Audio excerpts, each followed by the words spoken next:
从理论上说，如果一个物体用高超音速在大气层当中飞行，想要保持稳定的姿态就已经很困难了。在这个时候，如果像传统的轰炸机那样突然打开舱门往下扔炸弹，就会破坏它的气动外形，造成失控的后果。各位网友大家好，我是包明。这期话题我们说一说中国高超音速飞行器投射弹药吓到美军了。看来呀，五角大楼的脑洞有点大。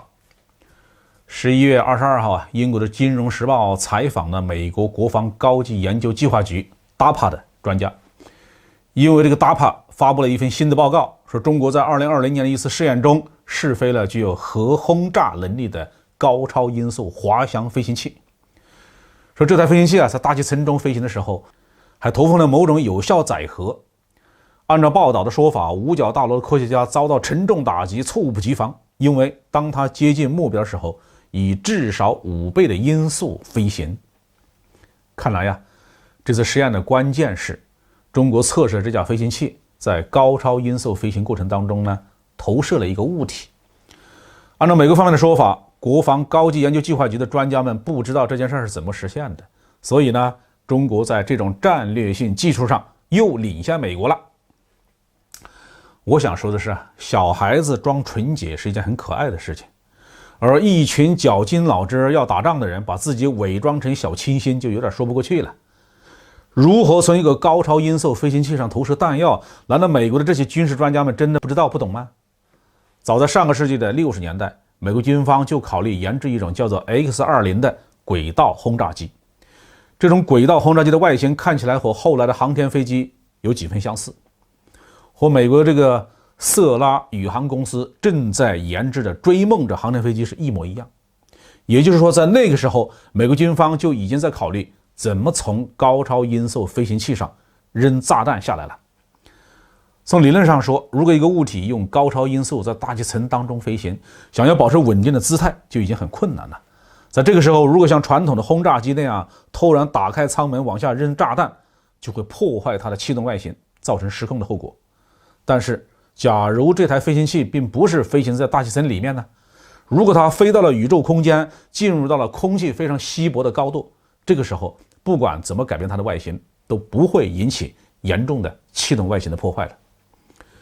既然美国认为中国的高超音速飞行器实验是一种部分轨道式的轰炸武器，那么也就是说，它在飞行的绝大部分过程当中是遵循轨道飞行规律的，是飞行在大气层以外的。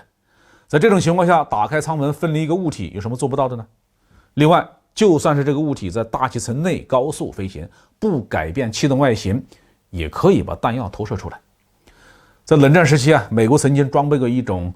舰载的 A5 攻击机，就是一种专门的超音速的核弹投掷飞机。A5 的机翼和机腹下面都没有外挂点，在它机身内部有一根长长的管子，里面呢装着一枚核弹。投射的时候，把这枚核弹从管子里面往后推出去，再拉开降落伞离开飞机，向目标飘落。整个过程呢不需要改变气动外形。实际上呢，正在宇宙空间里飞行的美国空军的 X-37B 空天飞机就是一种高超音速的轨道轰炸机。在10多年前，美国空军曾经提出过一种叫做上帝之棒的轨道轰炸计划，用导弹或者是空天飞机把一台高超音速的飞行器携带到太空里，在它的内部装着一大捆用平化铀制成的金属棒子。如果要对地面目标进行打击，这个 X-37B 会在合适的位置倒转过来，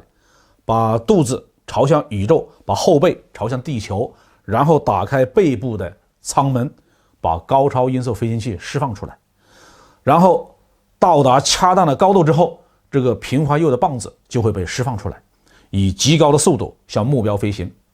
仅仅是依靠动能就能打穿很厚的掩体，杀伤里面的人员和设备。这个在好莱坞的大片里面呢，已经有了绘声绘色的桥段了。美国人自己早就把完整的方案公布出来了，并且做了大量的实验。